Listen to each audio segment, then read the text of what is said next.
Hi, good morning, and welcome to Wednesday Mornings with Doug. Doug, how are you today? Very good, Tammy. How are you doing? I'm wonderful. Thank you so much for asking. So, today we're going to talk about a topic that we spoke about a few months ago, and this is based on our market having changed. A few months ago being about April, May, and now we're here in July of 2018. Doug, let's talk about our market. We saw before a few months ago that if you were purchasing a home, it was almost impossible to get a home accepted with contingencies, correct? Correct. And now our market is reflecting about 1,600 homes compared to a few months ago, where it's about 600 to 700, right? Exactly, yes. Let's talk about how that affects this market and what we can do to help our clients save money. Very good, very good. Yeah, there's some real good opportunities in this market. We've talked about, nobody wants to sell their home and not have a place to go. So people want to buy first, buy contingent on the sale of their home. But in that real hot market, a seller would say, why would we take a chance? Why would we worry about you when we've got all these other people to sell to? Now the market's calmed down, there's a better balance of buyers, and we're hearing agents talk about their clients actually accepting contingent offers, where I say, I will buy your house if I can sell my house. Uh, but what we want to talk about is that's still, even though you could do it that way, that could cost you a lot of money in the long run. So let me show you what I mean. So let's just talk about, we've been talking about houses and houses may want to buy, and about 1,500,000 seems to be the right range. We're planning. So 1,500,000, and there's a couple of them, like the one we talked about before, good value at that, and that pretty well fits your needs. So if you were going to buy this contingent on the sale of your home, and we're talking about maybe now you can because they don't have as many buyers to choose from.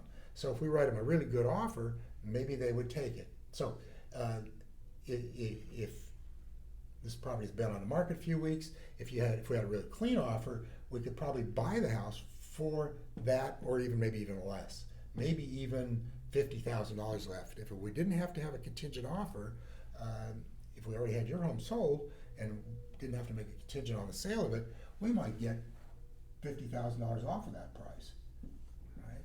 That's a significant amount. And that's a lot of money.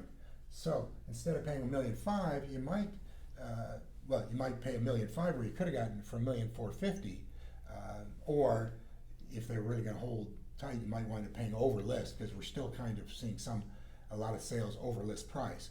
But in any event, it's going to cost you $50,000. So now let's go back over and see what it's going to cost you when we sell your house. So we were talking it'll sell for about $800,000. If we had unlimited time and could really nose around the market and really hit it right, we could probably get $800,000 for it. But let's say we've been on the market 2 weeks, we've had some activity, and we finally got an offer on it. But let's say that offer is for $1,700,000, or is for just $750,000 or $760,000, say.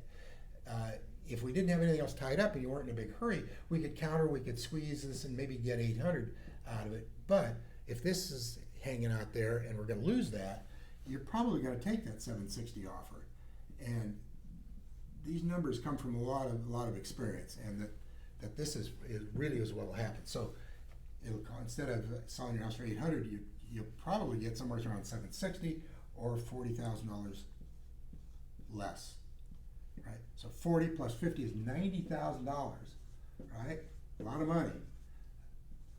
It used to be more than a whole house cost, just savings. But anyway, so $90,000. So, but you still say, well, geez, we want to buy that house and we need to sell ours, but we just don't want to be hung out there. We don't want to, be in that big a hurry.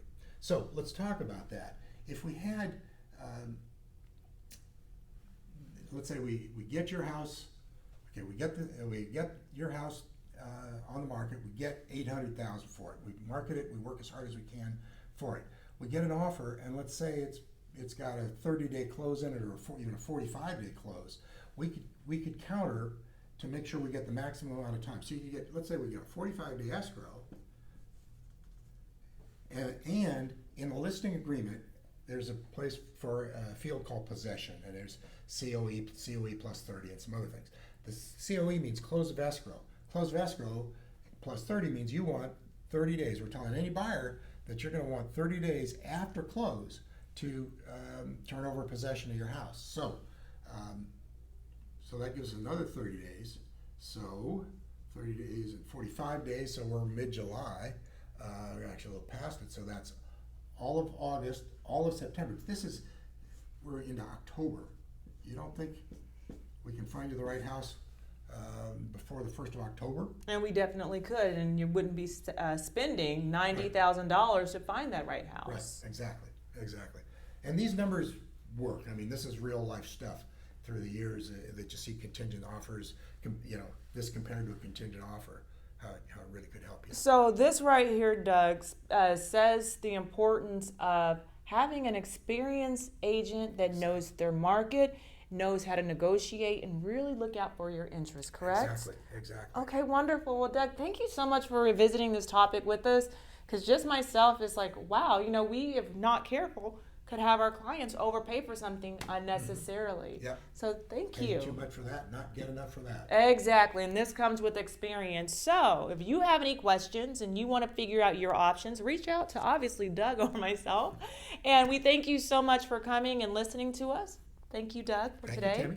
And you guys have a wonderful day. Bye.